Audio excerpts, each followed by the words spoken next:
Hello વિદ્યાર્થી મિત્રો, આપ સૌ વિદ્યાર્થી મિત્રોનું ઓનલાઈન લેક્ચરની અંદર હું હાર્દિક સ્વાગત કરું છું. વિદ્યાર્થી મિત્રો, સેમ 2 ની અંદર ગુજરાતીમાં પાઠ નંબર 11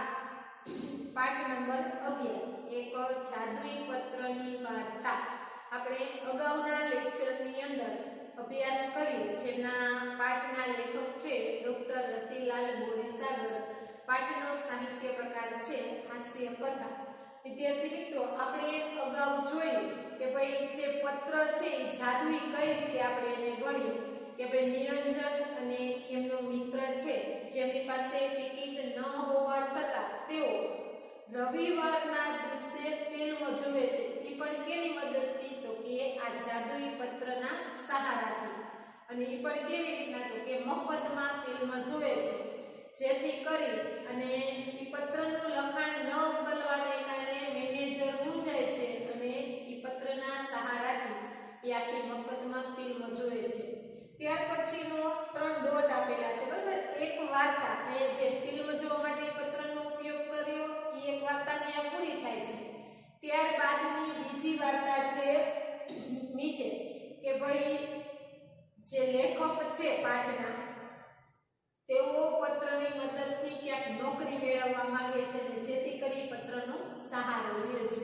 તો આપણે આપણા પાઠ તરફ જોઈએ તો એક સુવિખ્યાત કંપનીમાં કેટલાક ક્લાર્ક લેવાના હતા. જો એમ કે છે એક સુવિખ્યાત એટલે સૌથી વધારે પ્રખ્યાત થયેલી કોઈ એક કંપની છે અને એ કંપનીની અંદર અમુક ક્લાર્ક માટેની જગ્યા છે. ક્લાર્ક એટલે શું? તો કે જે લેપટોપ પર બેસી અને પોતાનું જે વર્ક કરતા હોય, જેને આપણે ક્લાર્ક કહી શકીએ. એટલે કે જે કંપનીની અંદર ક્લાર્ક માટેની જગ્યાઓ ખાલી હતી. મેં અરજી કરી હતી.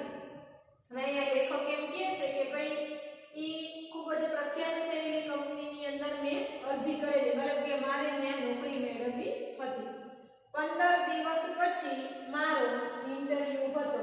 એ કે છે મેં અરજી કરી હતી, ત્યારબાદ 15 દિવસ પછી ઇન્ટરવ્યુ રાખેલો હતો. કોઈ પણ નોકરી સાથે તમે જોડાવા માંગો છો તો એ કંપનીના જે હેડ હોય છે એ અમુક બાબતે તમારી સાથે વાતચીત કરે છે અને ત્યારબાદ એ પોતાની નોકરી છે એ તમને આપે છે. એટલે કે છે 15 દિવસ પછી ઇન્ટરવ્યુ હતું. મને આ જાદુઈ પત્ર લઈને કંપનીના મેનેજરને મળવાનો તુક્કો સૂઝ્યો. તુક્કો સૂઝ્યો એટલે ઉપાય સૂઝ્યો. લેખક શું કહે છે કે મને એમ થયું કે લાવને ઓલા જાદુઈ પત્રની મદદથી અમે મફતમાં ફિલ્મ જોઈ અને ચાપાણી જેડા તો અમને મફતમાં બધું મળી ગયું, તો લાવને હું આ નોકરી મેળવવા માટે આ જાદુઈ પત્રનો સહારો લઉં અને આ કંપનીની અંદર કે હું નોકરી મેળવું. જ્યાં દેવદૂતો પગ મૂકતા ડરે છે ત્યાં મૂર્ખાઓ દોડી જાય છે. એક કહેવત છે, બરાબર. એમ કે છે કે જ્યાં દેવદૂતો મતલબ કે જે બધી બાબતો જાણતા હોય છે એવા વ્યક્તિ અમુક જગ્યાએ પગ મૂકતા ડરતા હોય છે, બીકતા હોય છે. પણ એ કે છે જે મૂર્ખ વ્યક્તિ હોય છે, જેને કોઈ પણ જાતની કંઈ ખબર પડતી નથી, એ વ્યક્તિઓ આવી જગ્યાએ કે સામેથી દોડીને ચાલ્યા જાય છે. એટલે પોતાની વાત છે, બરાબર. એ યુક્તિ મેં ઘણીવાર સાચી ઠેરવી છે. લેખક એમ કહે છે કે ભાઈ આ જે ઉપાય છે, યુક્તિ છે કે જ્યાં દેવદૂતો પગ મૂકતા ડરતા હોય, મૂર્ખા દોડ્યા જાય, કે આ વાતને મેં ઘણી વખત સાચી સાબિત કરી છે. જ્યાં ભલભલો માણસ પગ મૂકતા ડરતો હોય ત્યાં મારા જેવો મૂર્ખ માણસ સામેથી દોડી અને ચાલી જાય છે. મેં નિરંજનને વાત કરી ને પેલો પત્ર આપવા કહ્યું. એટલે તરત જ લેખક શું કહે છે, મેં નિરંજનને કીધું કે ભાઈ મારે એક કંપનીની અંદર નોકરી મેળવવી છે ને એટલા માટે મારે તારા ઓલા પત્રની જરૂરિયાત છે, તું મને પત્ર આપ. નિરંજને કહ્યું, પત્ર આપવામાં તો કશો વાંધો નથી, પણ તને એનો ઉપાય કરતા નહીં આવડે તો નોકરી તો બાજુ પર રહેશે ને ક્યાંક ભરાઈ પડીશ. જો નિરંજન શું કહે છે પોતાના મિત્રને, એ કહે છે કે તને પત્ર દેવામાં મને કોઈ તકલીફ છે નહીં, મને કોઈ વાંધો નથી, હું તો તને પત્ર આપવા માટે તૈયાર છું. પરંતુ કે જો તું પત્રને સારી રીતે એનો ઉપયોગ કરી શકીશ નહીં તો ક્યાંક તું અવળો ભરાઈ જઈશ અને ઘણી બધી મુશ્કેલીઓની અંદર કે તું આવી જઈશ. પણ મને હવે આત્મવિશ્વાસ આવી ગયો હતો. લેખક શું કહે છે, હવે મને આત્મવિશ્વાસ એટલે પોતાની જાત ઉપર કે મને ભરોસો બેસી ગયો તો કે મને એ પત્રનો ઉપયોગ કરતા આવડે છે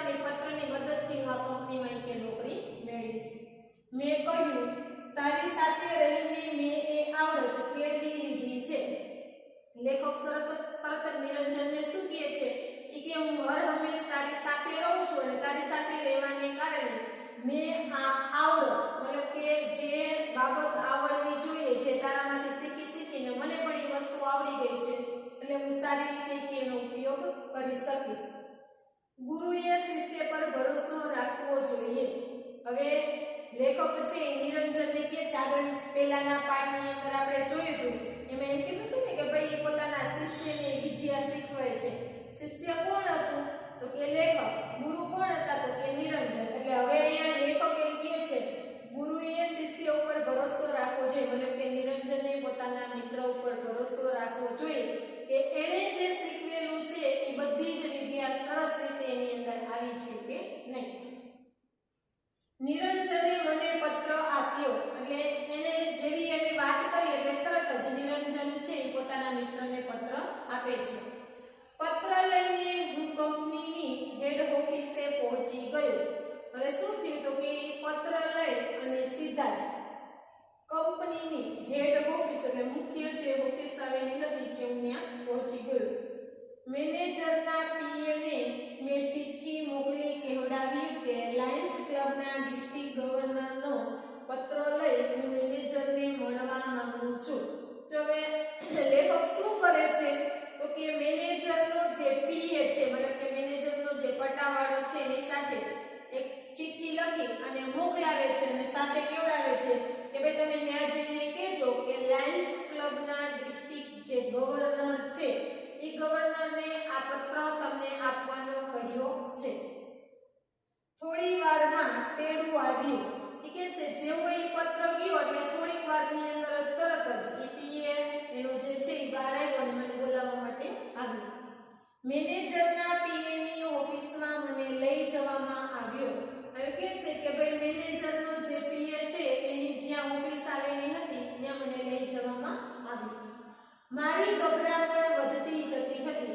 ગભરામણ એટલે બીક અથવા તો ડર. એ કે છે મારો જે ડર હતો એ ધીમે ધીમે હવે વધવા લાગ્યો હતો કારણ કે મને બીક લાગતી હતી.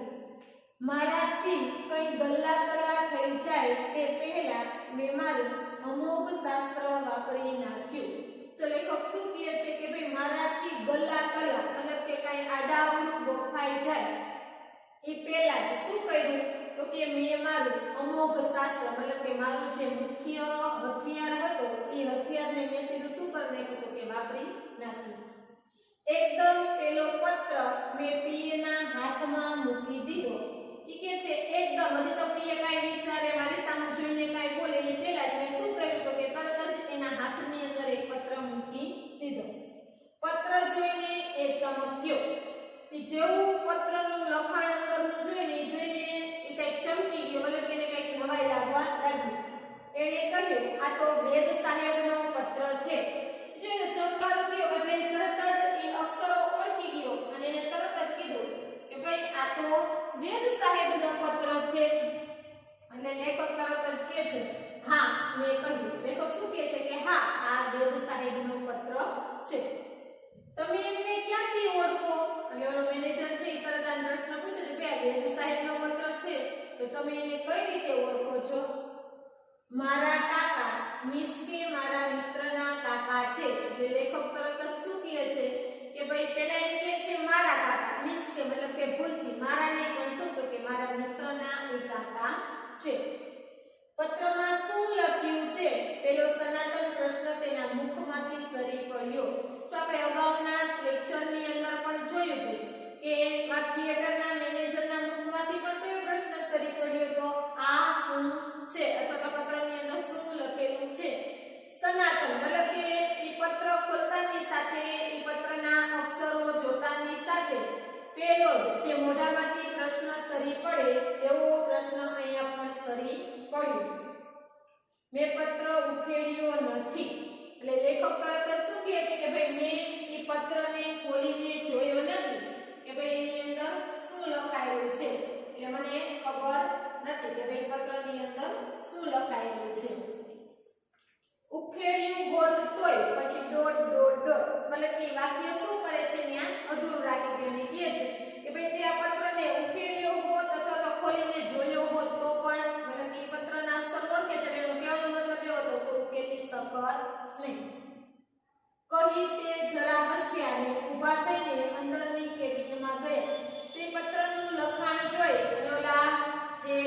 એની નોકરી મેળવવા માટે ત્યાં આવેલા તેની સામે જોઈને કહે છે કે ભાઈ તે આ પત્ર ખોલીને જોયું હોત તોય તને ખબર પડત નહીં એમ બોલી અને પોતે હસે છે અને જે કેબિન છે એની અંદર ગયો. હું ખરેખર ગભરાઈ ગયો. એ કહે છે હવે ખરેખર એટલે સાચું કહું તો અત્યારે સૌથી વધારે કે મને બીક લાગતી હતી. કુરુક્ષેત્રના મેદાનમાં મૂંઝાઈ ગયેલા અર્જુન જેવી મારી સ્થિતિ હતી. તો કૌરવો અને પાંડવો વચ્ચે જ્યાં યુદ્ધ થયેલું હતું એ મેદાનનું નામ હતું કુરુક્ષેત્ર. એ કહે છે કુરુક્ષેત્રના મેદાનમાં જેમ અર્જુન મૂંઝાયેલો હતો કે એ જેની સાથે ઊભો હતો એ પોતાના ભાઈઓ હતો અને જેની સામે યુદ્ધ કરતો હતો એ પણ એના ભાઈઓ હતો. એ મૂંઝવણમાં હતો કે પોતાના ભાઈને પોતાના બાપાને કાકાને કઈ રીતે મારવા. એ કહે છે જેમ મેદાનની અંદર મૂંઝાઈ ગયેલા અર્જુનની જેવી પરિસ્થિતિ હતી એવી જ પરિસ્થિતિ કે અત્યારે મારી હતી. પણ મારો કૃષ્ણ નિરંજન ત્યાં હાજર ન હતો. તો એ કહે છે અર્જુનને રસ્તો બતાવવા માટે હર હંમેશ કૃષ્ણ ભગવાન એની સાથે હતા. એમ લેખક એમ કહે છે કે ભાઈ મારો મિત્ર મારો કૃષ્ણ જે મને આ પરિસ્થિતિમાંથી બહાર કાઢી શકે એ મારો મિત્ર અત્યારે અહીંયા હાજર નહોતો. થોડી વારે પીએ બહાર આવ્યા અને કહ્યું અંદર જાઓ સાહેબ બોલાવે છે. પછી થોડા સમય પછી જે પીએ હતા એ બહાર આવ્યા અને એને કીધું કે ભાઈ જાઓ તમને સાહેબ કેબિનની અંદર બોલાવે છે. હવે તો હું ધ્રુજવા લાગ્યો. એ કે છે લેખક કે હવે તો સાચું કહું તો મારા શરીરમાં આખી ધ્રુજારી પડી ગઈ. એટલો બધો ડર લાગતો હતો જેથી મારું આખું શરીર કે કાપવા લાગ્યું. ઘડી ભર તો મને થયું કે અહીંથી નાસી છૂટું એટલે ભાગી જાઉં. ઘડી ભર એટલે થોડા સમય માટે.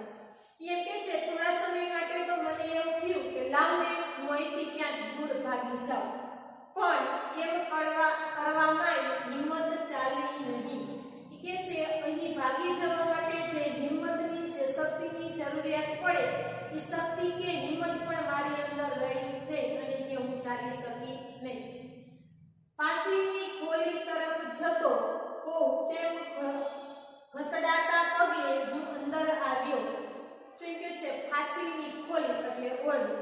કોઈ માણસને મૃત્યુદંડમાં ફાંસી આપવાની હોય અને જે ફાંસીના રૂમ તરફ એને લઈ જતા હોય અને માણસ જેમ પોતાના પગ ઢસડતો હોય કે હું પણ એમ મારા પગ ઢસડતો ચાલ્યો. અંદર સાહેબ બેઠા હતા. હું અંદર ગયો. કે જેવો હું અંદર જઈને જોઉં છું તો સાહેબ ત્યાં બેઠેલા હતા અને હું પણ એ કેબિનની અંદર પ્રવેશી. ત્યારે એ પત્ર ઉકેલવામાં મશગુલ હતા.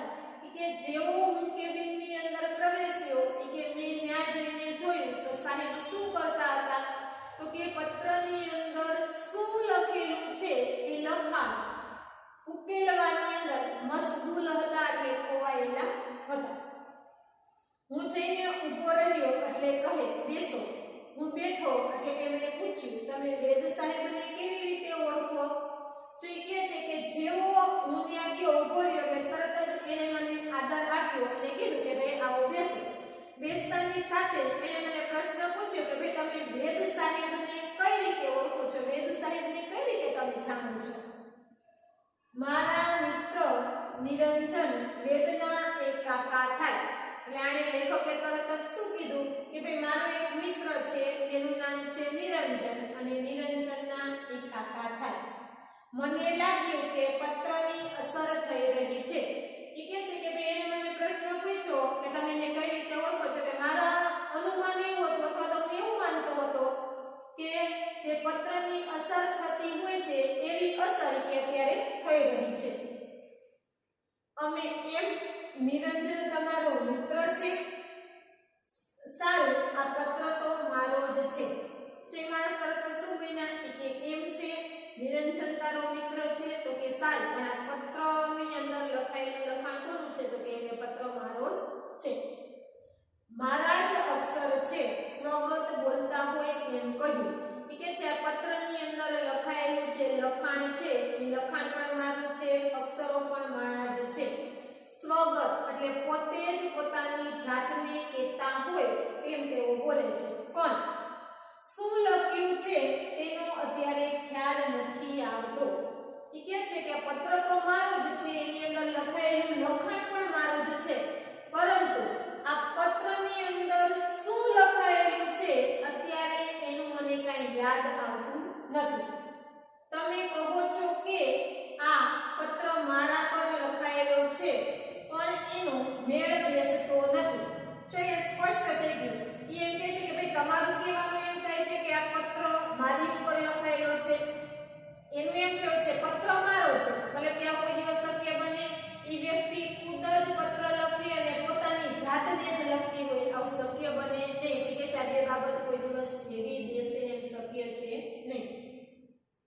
મેં મારી જ ઉપર કદી પત્ર લખ્યો હોય એવું મને યાદ આવતું નથી. એટલે તરત જ વેદ સાહેબ કહે છે કે ભાઈ મેં કોઈ દિવસ મારી જાત ઉપર આ રીતે પત્ર લખેલો હોય એવું મને કાંઈ યાદ આવતું નથી. આ સાંભળીને મને તો ધરતી ફરતી લાગી. હવે લેખકને શું થયું, જેવા આ શબ્દો સાંભળ્યા કે ભાઈ આ અક્ષરો મારા જ છે, આ પત્ર મારા જ છે, એ સાંભળતાની સાથે એને તો એવું લાગ્યું કે જાણે આ આખી ધરતી હોય એ ગોળ ગોળ ફરતી હોય, પોતાને ચક્કર આવતા હોય જેવી પરિસ્થિતિ થઈ એવી પરિસ્થિતિ એમને થવા લાગી. સાહેબના ટેબલ પર પડેલા પાટિયા પર મારી નજર પડી. કે છે અત્યાર સુધી મેં કાંઈ જોયું નહીં, જેમ સીધો બેસી ગયો એની સાથે વાતચીત કરવા લાગ્યો, પણ જેવું સાહેબ ત્યાં બેઠેલા હતા એના ઉપર પાટીઓ એટલે નંબર પ્લેટ. જો તમે કોઈ પણ વ્યક્તિની કેબિનની અંદર પ્રવેશો ને તો એક નંબર પ્લેટ હોય જેની અંદર એ વ્યક્તિનું નામ લખેલું હોય. તમે એને મળવા આવ્યા હોય કે તમને એનું નામ ન આવડતું હોય તો તમે જોઈને બોલી શકો કે આ વ્યક્તિ સાથે તમે વાતચીત કરો છો. એટલે કહે છે કે ભાઈ પાટિયા ઉપર મારી નજર પડી. એ પાટિયાની અંદર શું લખાયેલું હતું? લખ્યું હતું MG2. પાટિયાની અંદર શું લખેલું હતું? MG2 એવું લખેલું હતું, બરોબર. મારું નસીબ મને ખુદ વેદ સાહેબ પાસે જ ખેંચી લાવ્યું હતું. નસીબ એટલે ભાગ્ય. એ કહે છે મારું ભાગ્ય ખુદ મને વેદ સાહેબ જે પત્રના લખનાર વ્યક્તિ છે એની પાસે કે મને ખેંચીને લઈ આવ્યું હતું. મેં નિરંજનને વાત કરી હોત તોય આ ગોટા ન થાત. એ કહે છે કે ભાઈ મેં એક વખત નિરંજન સાથે કઈ વાત કરી હોત તો આવી કોઈ પણ જાતની તકલીફ કે ઊભી થાત નહીં, અથવા તો આવી કોઈ મુશ્કેલી આવીને ઊભી રહેત નહીં. જો કે વેદ સાહેબ તો હજુ પત્ર ઉકેલવામાં જ પ્રવૃત્ત હતા. ચલો તો ગભરાવા માંડ્યા લેખક કે હવે શું કરવું, પણ વેદ સાહેબને આપણે આગળ વાંચ્યું હતું ને અગાઉના લેક્ચરની અંદર કે વેદ સાહેબને ખુદ પોતે લખેલું લખાણ પણ બીજી વખત ઉકલતું નથી, પોતે પણ બીજી વખત લખેલું લખાણ વાંચી શકતા નથી. એટલે અત્યારે શું કરે છે કે ભાઈ આ પત્રની અંદર શું લખેલું છે એ ઉકેલવાનો પ્રયત્ન કરે છે. એવી પ્રવૃત્તિની અંદર તેઓ ખોવાયેલા હતા. થોડી વાર પત્ર સામું જોવે, થોડી વાર મારું સામું જોવે, પછી જાણે સ્વગત બોલતા હોય એમ ફરી બોલ્યા. તો હવે વેદ સાહેબ શું કરે છે, થોડી વાર પત્રમાં શું લખાયેલું છે એ જોવાનો પ્રયત્ન કરે, વળી થોડીક વાર લેખકની સામું જોવે અને સ્વગત મતલબ કે પોતે પોતાની સાથે જ એકલા વાત કરતા હોય એ રીતે એકલા જ પોતે બોલવા લાગે છે. મેં નિરંજનને એના કોઈ ભાઈબંધ માટે આવો પત્ર લખ્યો હોય એવું યાદ નથી આવતું. જો એ સ્વગત એકલા બોલે છે કે આવું મને યાદ જ નથી આવતું કે મેં કોઈ દિવસ નિરંજનને એના મિત્ર માટે પત્ર લખી દીધેલો હોય એવું મગજમાં ક્યાંય એને યાદ છે નહીં. જો યાદ હોત તો આપણે જોયું કે આગળ કલ્પના શક્તિના આધારે એ લખાણને ઉકેલવાનો પ્રયત્ન કરે, પણ એને યાદ જ નથી આવતું કે આ પત્ર કયા ઉદ્દેશ્યથી એને લખેલો છે, એટલે એ પત્રનું કંઈ વાંચી શકતા નથી.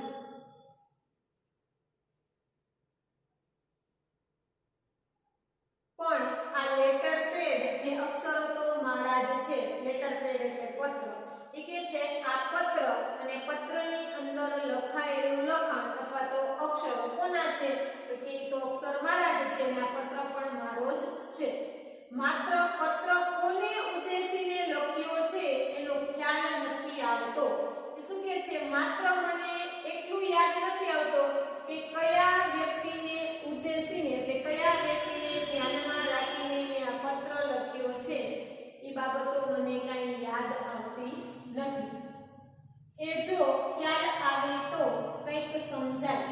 કે છે ખાલી મને આટલું યાદ આવી જાય ને કે કયા વ્યક્તિને ધ્યાનમાં રાખીને મેં આ પત્ર લખેલો છે તોય મને ખબર પડી જાય કે આ પત્રની અંદર શું લખાયેલું છે. પણ ઓલરાઈટ તમારે કામ શું છે? એ કે છે ઓલરાઈટ મતલબ કે વાતને રહેવા દો અથવા તો જવાબ એ બધું જે છે તે, પણ તમે અહીં આવ્યા છો એટલે તમારે કામ શું છે? સાહેબ મેં અહીં ક્લાર્કની નોકરી માટે અરજી કરી છે. હવે એ શું કહે છે કે ભાઈ સાહેબ મેં શું કર્યું છે તો કે તમારી જે આ કંપની છે એ કંપનીની અંદર ક્લાર્ક માટેની જે જગ્યાઓ ખાલી છે એ જગ્યા માટે મેં અરજી કરેલી છે, મારે અહીંયા નોકરીમાં જોડાવું છે. ઓહો એમ વાત છે, અઠવાડિયા પછી તપાસ કરજો. વેદ સાહેબ શું કહે છે કે ઓહો એટલા માટે તમે આવ્યા છો, કાંઈ વાંધો નહીં, એક અઠવાડિયા પછી આવી અને પૂછી જાજો કે ભાઈ તમને અહીંયા ક્લાર્ક માટેની નોકરી મળી છે કે નહીં. અને આજે હું વેદ સાહેબની ઓફિસમાં ક્લાર્ક છું. લેખક શું કહે છે અને આજની વાત કરું તો જે કંપનીમાં હું પત્ર લઈને ગયો હતો એ જ કંપનીની અંદર અત્યારે ક્લાર્ક તરીકે નોકરી કરી રહ્યો છું. અલબત્ત પેલો જાદુઈ પત્ર વેદ સાહેબ પાસે જ રહી ગયો એનો અફસોસ મને ને નિરંજનને દિવસો સુધી રહ્યા કર્યો હતો.